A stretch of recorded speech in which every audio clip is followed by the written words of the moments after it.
அழைக்கிறார் கோமடம் சுவாமிகள். ஸ்ரீரங்கத்தில் இந்துக்களின் ஞான உதய மாநாடு, வேத விற்பன்னர்களின் ஞான வேள்வி, வேலுக்குடி சுவாமிகள், சுபத்ராஜி, எம்.ஏ. வேங்கடகிருஷ்ணன் போன்றோரின் அருள் அமுதம், நீலகண்ட சாஸ்திரி, திருவொற்றியூர் நாராயணன், அர்ஜுன் சம்பத், கோலாகல ஸ்ரீனிவாஸ் ஆகியோரின் உரைவீச்சு ஜூன் 4 முதல் 10 வரை. இடம் GSRK திருமண மண்டபம், மூலத்தோப்பு, மேலூர் சாலை, ஸ்ரீரங்கம். அனுமதி இலவசம். இந்துக்களே வருக, ஞான அமுதம் பருக. 50 முட்டை குறைந்தது 35 நிமிடம் பேசியிருக்காங்க சார். 10 நிமிஷம் சொன்னாங்களே, பொய். முதலமைச்சரை விஜய் அவர்களை மத்திய உயர்மட்ட ஒரு செக்யூரிட்டி ஆபீசர் பார்த்தார். அது பேர்லாம் நான் சொல்ல இஷ்டம். அவர் அந்த ஸ்பெஷல் பிளாக் கிராஃப்ட்ல வந்தாரு. அதுல 14 பேர் யாருங்க? அது ஒரு ஆபீசர் கூட ஒரு மந்திரி இல்லையே சார். ஏதோ ஹேண்ட் ட்ரெஸ் பண்றவர் கொண்டிருக்காராம். தலைமை செயலகத்தில் பணிபுரியக்கூடிய IAS அதிகாரிகளில் 90% DMK காரன் இருக்கான்னு சொல்றாங்க சார். இதே செல்வ பெருந்தகை சொல்றா, நான் தேர்தல் முடிஞ்ச உடனே ராஜினாமா பண்றேன்னு சொன்னாரா இல்லையா? ஏன் பண்ணல? சோனியா காந்தி அம்மையார் கண்டிப்பாக திராவிட முன்னேற்ற கழகத்துடன் நம்முடைய உறவை நீடித்துக் கொள்ள வேண்டும் என்றெல்லாம் ஓப்பனாக பேசி இருக்கிறதாகவும் நான் கேள்விப்படுகிறேன். இந்தி கூட்டம்ல நீங்க ரொம்ப வம்பு படுத்துங்க சீனிவாசன். ஒரு நிமிஷம் சார், இங்க பாருங்க. அவங்களுக்கு கூட பிரச்சனை இருக்கும், நம்ம 2 பேருக்குள்ள பிரச்சனை வருது சீனிவாசன். அவன் இருக்கானோ இது ஒழுங்கி போன, நம்மளுக்கு என்ன ஆச்சு சார்? சொல்லுங்க sir. Kolahalas TV YouTube channel, இது வாய்மையின் எக்காலம்.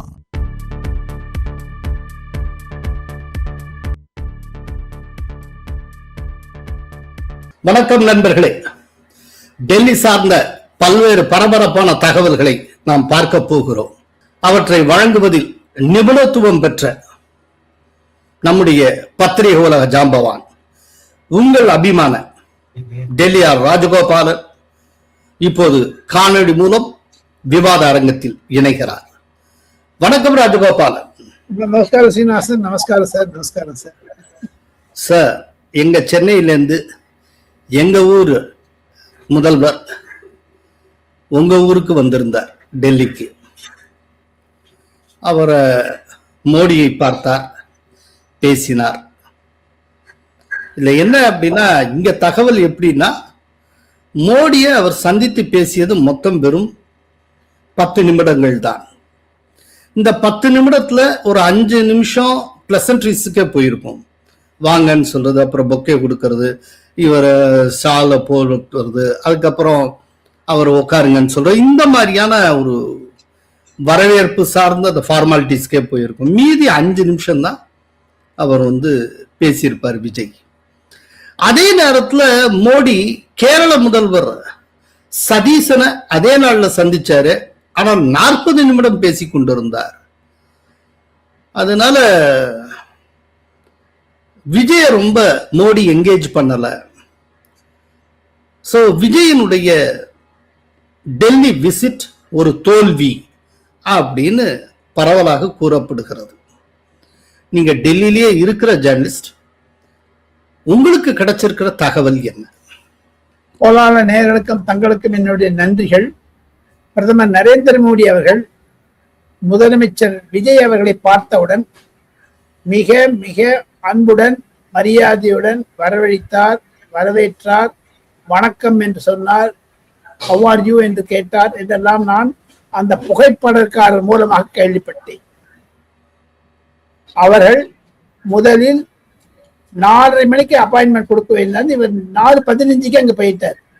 ஆனா 4:17 உள்ள நோண்டியுமே கூப்பிட்டார் பிரைம் மினிஸ்டர்.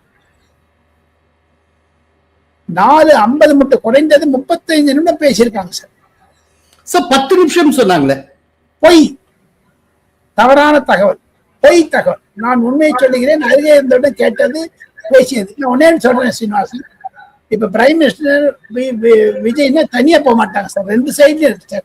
நீங்க எஸ்பிடைய ரெக்கார்டையும் பாருங்க, தமிழ்நாடு போலீஸுடைய மூவ்மெண்ட்டையும் பாருங்க, டெல்லி போலீஸ் மூவ்மெண்ட்டையும் பாருங்க சார். அவ ஒவ்வொரு நிமிஷத்துக்கும் அந்த வயர்லெஸ்ல வரதெல்லாம் எழுதி நிற்பாங்க இப்பெல்லாம்.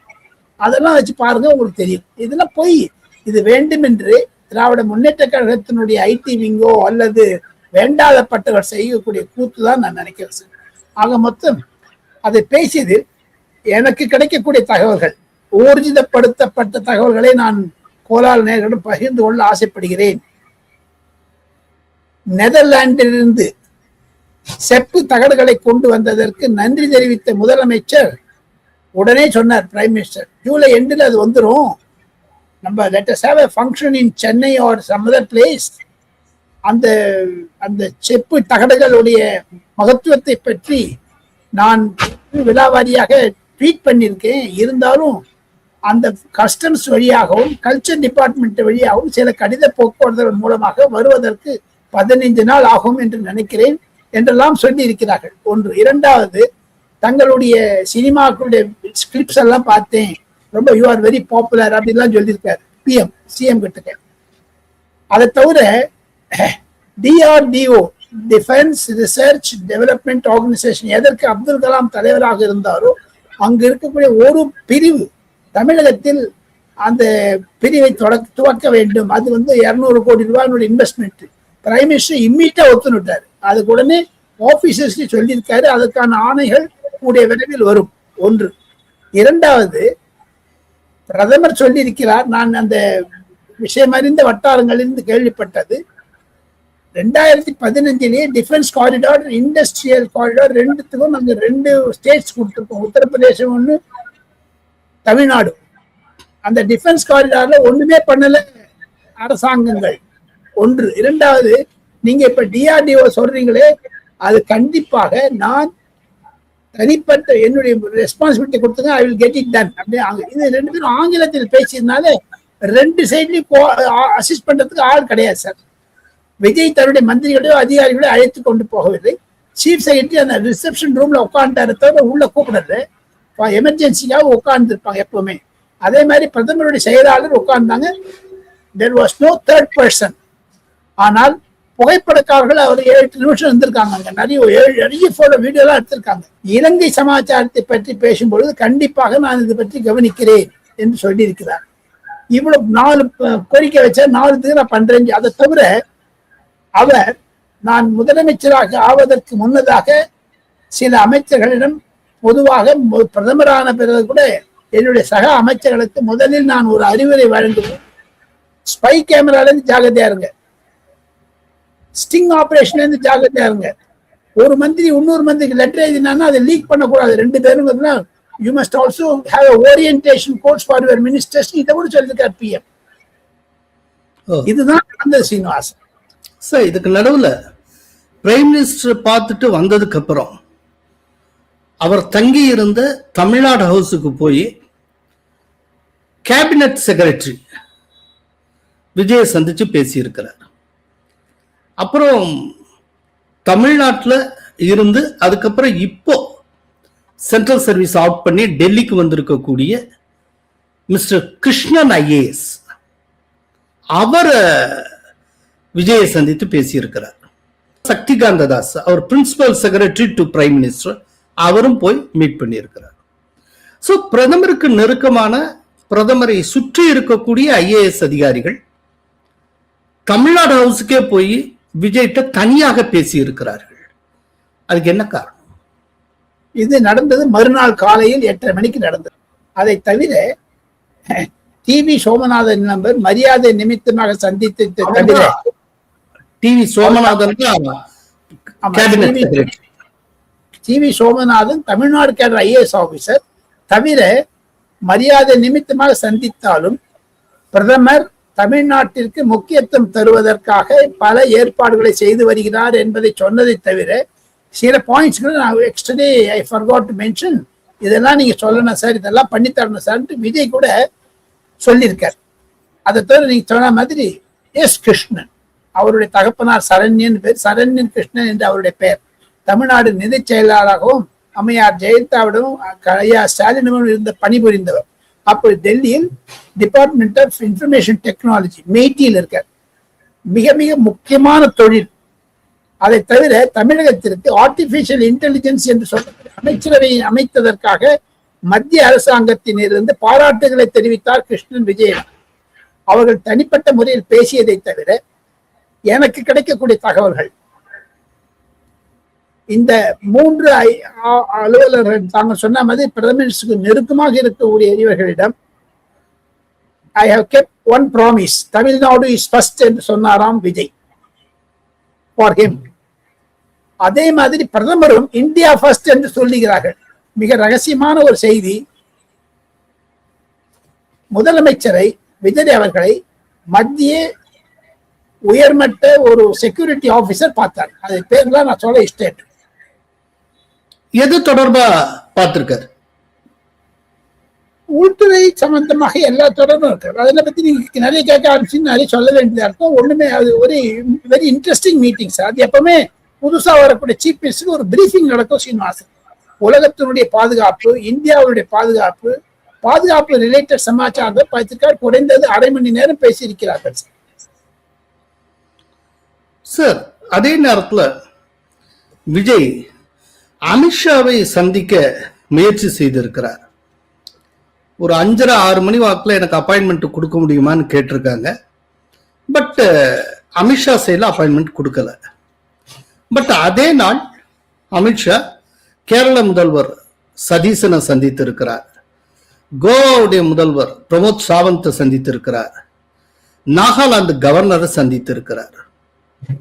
ஆனால் விஜய்க்கு அப்பாயின்மெண்ட் கொடுக்க முடியாது என்று சொல்லியிருக்கிறார். என்ன காரணம்? விஜய் அமித்ஷாவை பார்க்க வேண்டும் என்று சொன்னது 5:45 தொலைபேசி வந்தது அன்று, உண்மை. ஆனால் வந்த விதம் இருக்கிறதே, இமெயில் மூலமாக ஸ்பெஷல் ரெப்ரசன்டேட்டிவ் மூலமா தான் வரணும். அந்த ஐஏஎஸ் ஆஃபீஸர் மூலமா யாரோ ஒரு பர்சன் செக்ரட்டேரியட்ல இருந்து கூப்பிட்டாங்களாம். அதுக்காக இவங்க சொல்லிட்டாங்க இமெயில் அனுப்புங்க நான் பார்க்கலன்ட்டு. கொஞ்ச நேரம் அவங்க சொல்லிட்டாங்க இன்னைக்கு ராத்திரி கஷ்டம், நாளைக்கு அவர் சத்தீஸ்கர் போறாரு. ஏற்கனவே 3 நாட்கள் முன்னதாக எங்களுக்கெல்லாம் அப்பாயின்மெண்ட் ஃபிக்ஸ் ஆயிடும். அந்த சதீஷனை காலையில் பார்த்தார்.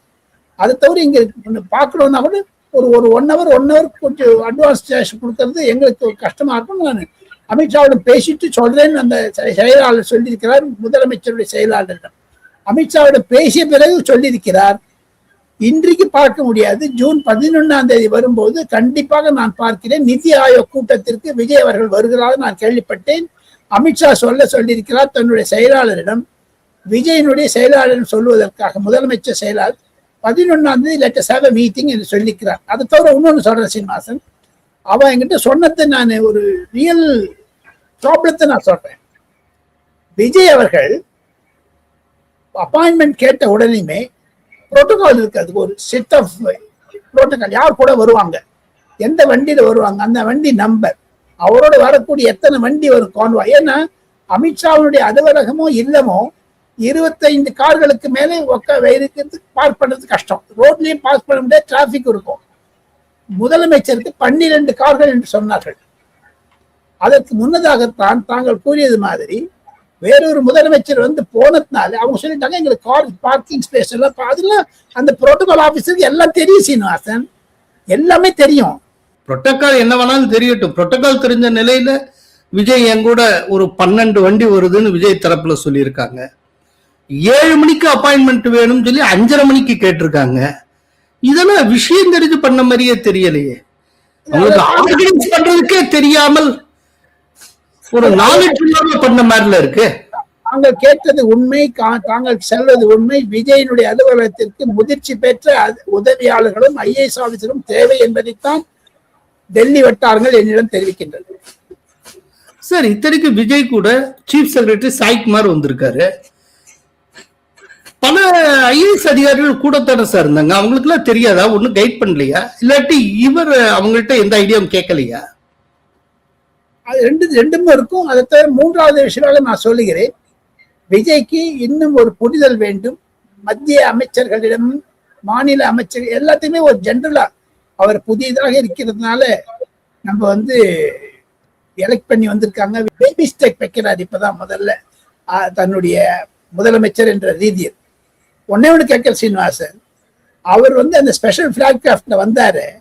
அதுல 14 பேர் யாருங்க? அது ஒரு ஆபீசரோட ஒரு மந்திரி இல்லையே சார்.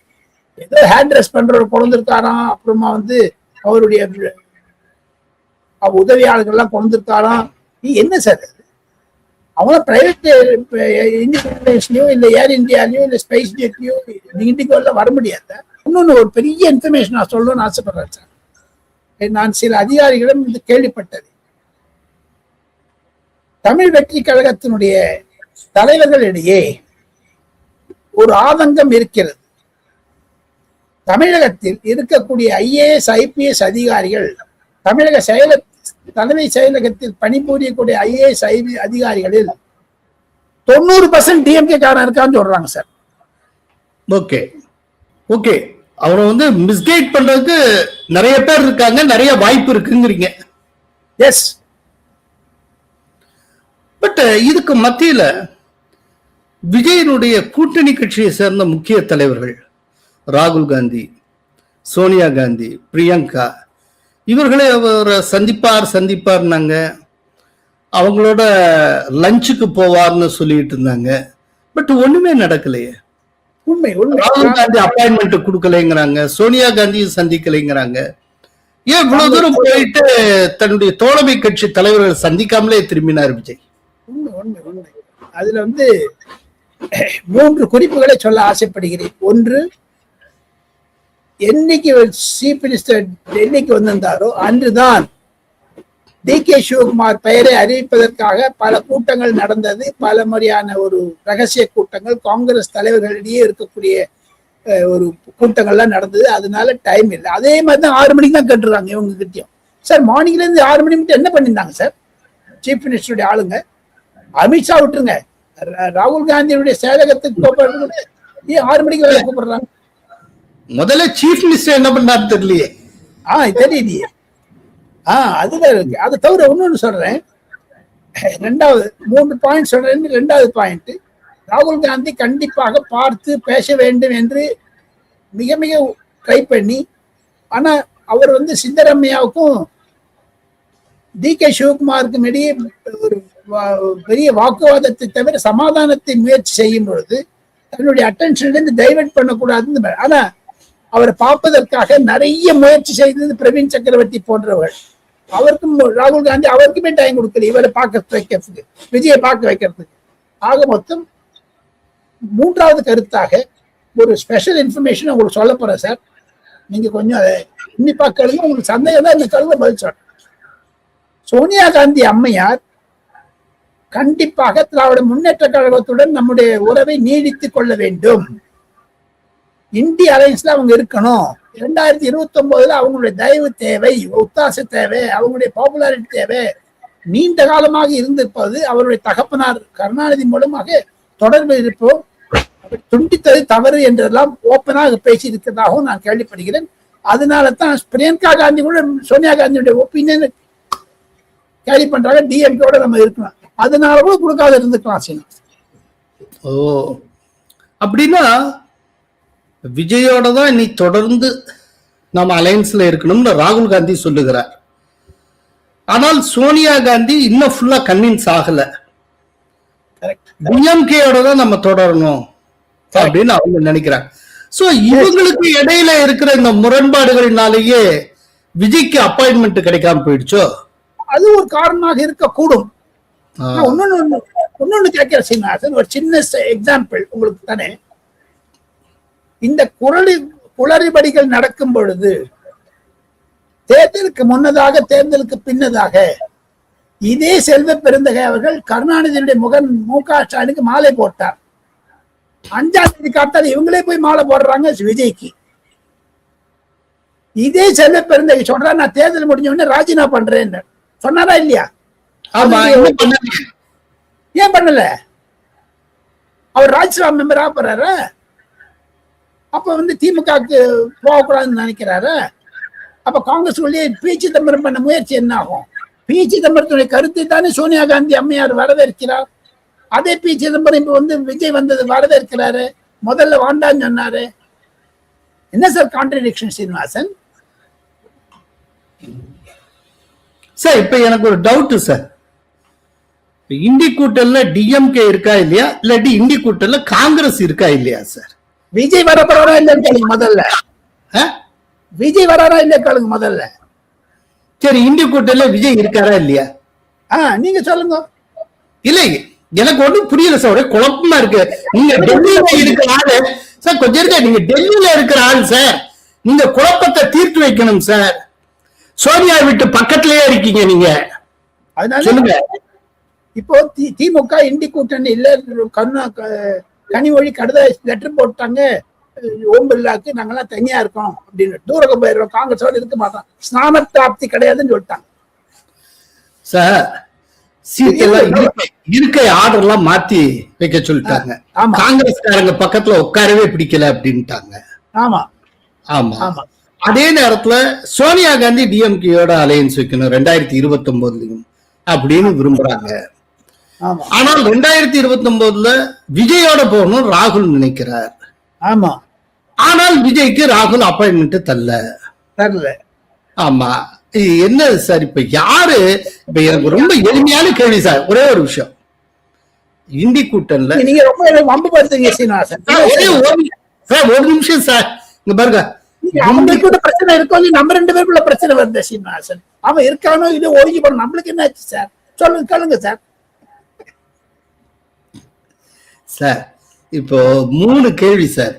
சரி. ஆனா சப்ஜெக்ட் ஒண்ணு, இந்தி கூட்டணி. சரி. இந்தி கூட்டணில விஜய் இருக்கிறாரா இல்லையா, அதாவது இந்தி கூட்டணிக்குள் விஜய் வந்து விட்டாரா இல்லையா ஒண்ணு. இந்தி கூட்டணிக்குள் டிஎம்கே இருக்கிறதா இல்லையா? இல்ல இந்தி கூட்டணி டிஎம்கே இல்ல. இந்தி கூட்டணிக்குள் காங்கிரஸ் இருக்கிறதா இல்லையா? இருக்கு. What about Vijay?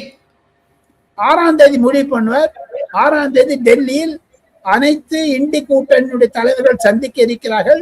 நீங்க இவ்வளெல்லாம் கேட்கிறீங்க சீனிவாசன். நான் உங்களை நான் கேட்கிறேன் சீனிவாசன்.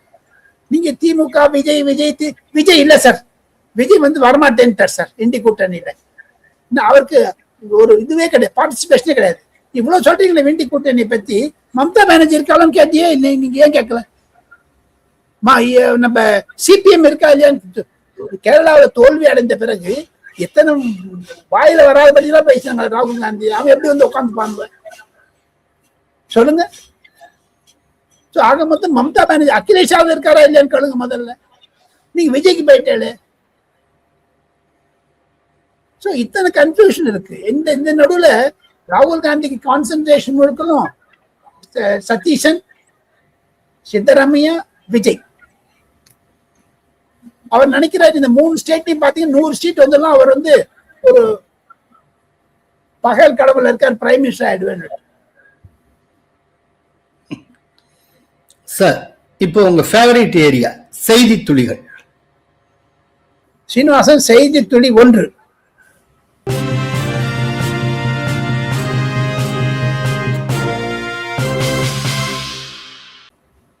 தமிழக முதலமைச்சர் விஜய் அவர்கள் மத்திய நிதி அமைச்சர் நிர்மலா சீதாராமன் பார்க்கும் பொழுது குறைந்தது 45-50 நிமிடங்கள் இருந்தார்கள். தமிழிலே பேசிக் கொண்டார்கள்.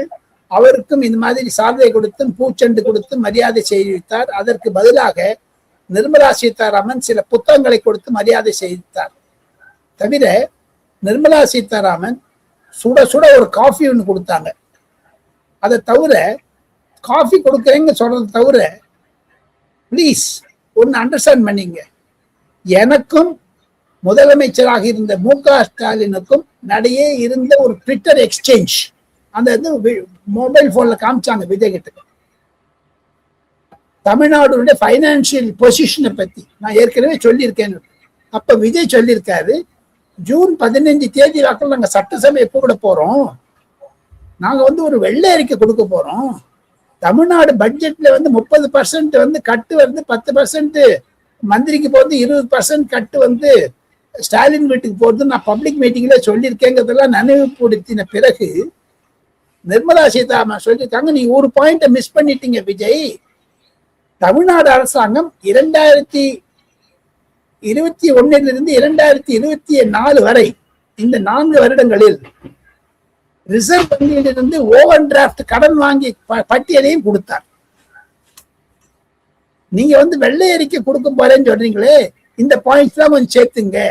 உங்க வெள்ளை அறிக்கை என்பது மத்திய அரசாங்கத்தின் மூலமாக 12 லட்சம் கோடி எப்படி 4-5 வருடங்களில் மத்திய அரசாங்கத்தின் மூலம் கிராண்ட்ஸ் இன் எய்ட் பிளஸ் எக்ஸ்ட்ரா கொடுக்கறதெல்லாம் ஒரு பட்டியல் போட்டு கொடுத்ததை தவிர இந்த வெள்ளை அறிக்கையில் சொல்லுங்க, தேர்தல் பிரச்சாரத்தில் பிரதமரும் இதை பற்றி பேசியிருக்கிறார் என்றதை நிர்மலா சீதாராமன் நினைவூட்டினார். அதையும் தவிர நிர்மலா சீதாராமன் கண்டிப்பாக நீங்க திருச்சியில படிச்சீங்களாமே அப்படின்லாம் கேட்டிருக்காரு விஜய். விஜய் சொன்னாராம் நிர்மலா சீதாராமன் மேடம் கிட்ட, நான் இங்க வரத்துக்கு முன்னாடி தமிழ்நாடு செயலகத்துல Tamil Nadu industrial leaders CII FICCI associate chamber of commerce leaders எல்லாம் பார்த்தேன், ஒரு புரிதல் இருக்கிறது, விவசாயிகளையும் பார்த்தேன், ஒரு புரிதல் இருக்கிறது, அங்க இருக்கக்கூடிய நிலைமை இப்படி கஜானா காலி என்று சொல்லியிருக்கிறார்.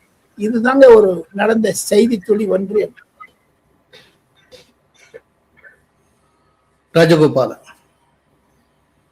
ரொம்ப அருமையா, ரொம்ப ரொம்ப முக்கியமான தகவல்கள், பாரபட்சம் இல்லாமல் என்ன உண்டோ அத மேட்டர் ஆஃப் ஃபேக்ட் நீங்க கொடுத்திருக்கீங்க. மிக்க நன்றி Rajagopal. Thank you. Kolahalas TV YouTube channel, இது வாய்மையின் எக்காலம்.